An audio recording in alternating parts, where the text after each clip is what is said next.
Charles Markovitch, bonjour. Bonjour. Vous êtes expert comptable et fiscal, certifié et expert judiciaire chez Costmasters et pratiquez régulièrement l'évaluation des actions de sociétés non cotées. Le gouvernement fédéral Arizona instaure une taxe sur les plus-values sur actifs financiers. Aujourd'hui, vous allez répondre aux 10 questions que se posent les épargnants et investisseurs sur le sujet. Ma première question est, quelles sont les exceptions à la taxe de 10%? Il y a plusieurs exceptions et exemptions. La première, c'est qu'on peut déduire les moins-values sur la même catégorie d'actifs financiers qu'on a vendus des plus-values. Une autre exemption, c'est 10 000 euros par an par contribuable avec une petite soupape de 1 000 euros pendant 5 ans.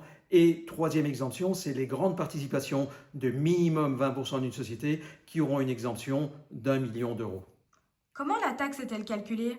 Alors, on va, comme je l'ai dit, enlever les moins-values et calculer les exemptions. Et puis, on va progressivement calculer la taxe de 10% avec un taux progressif pour les grandes participations. Comment figer ou calculer la valeur pivot de mes actions au 31 décembre 2025? La loi prévoit plusieurs méthodes. La première, c'est si vous avez une transaction en 2025, c'est un point de référence. Une autre méthode, c'est d'avoir un contrat de vente ou une option de vente ou d'achat d'actions. Une troisième méthode prévue par le gouvernement, elle est forfaitaire, c'est les fonds propres de la société majorés de 4 fois l'EBITDA, mais ça pourra poser des problèmes.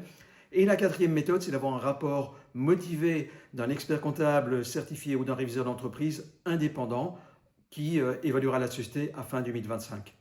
Et lorsque l'on a acheté les mêmes actions à plusieurs moments? Alors c'est la règle du FIFO qui va s'appliquer. C'est-à-dire que si vous avez acheté des actions en 2018 et en 2019 et vous vendez une partie en 2026, on va considérer que c'est les premières que vous avez achetées qui vont être d'abord vendues et ainsi de suite, on va aller progressivement dans le temps. Comment la taxe est-elle payée? Alors, si vous avez des actions cotées en bourse et que vous avez une banque qui gère votre portefeuille, c'est la banque qui va faire le calcul et retenir le précompte ou la taxe à la source. Par contre, dans le cas contraire, c'est vous qui allez devoir faire le calcul et déclarer la plus-value dans votre déclaration fiscale, de même pour les exemptions. Et les plus-values sur avoir à l'étranger? Alors, ça concerne essentiellement les contribuables belges. Donc, si un contribuable part à l'étranger, il devra payer la taxe tant qu'il est en Belgique. Et si un contribuable arrive de l'étranger en Belgique, c'est la même chose, c'est à partir du moment où il passe la frontière. Comment évalue-t-on les actions d'une société non cotée? C'est votre spécialité, n'est-ce pas? Effectivement, on a pas mal de détails dans le bouquin qui est là, que j'ai coécrit. Il y a plusieurs manières, de manière internationale et nationale.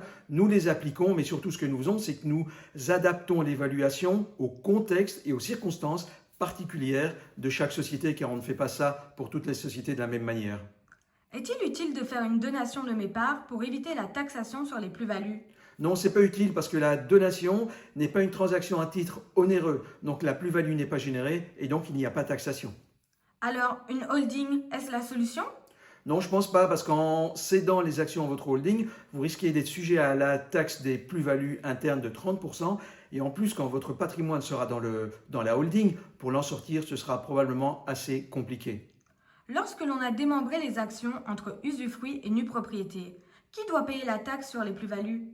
On pourrait croire que c'est l'usufruitier parce que c'est lui qui récolte les bénéfices. Eh bien non, parce que lorsque vous générez une plus-value, c'est au capital que vous avez touché. Et donc le gouvernement a décidé que ce serait le nu propriétaire qui va devoir payer la taxe sur la vente du capital. Nous arrivons à la fin de cet enregistrement. Quels conseils donnez-vous aux investisseurs? Je vais donner deux conseils. Le premier, c'est de ne pas attendre 2026. Mais si vous avez des participations non cotées, c'est déjà en 2025 de penser au bilan tel qu'il sera clôturé parce que ça pourra impacter la plus-value.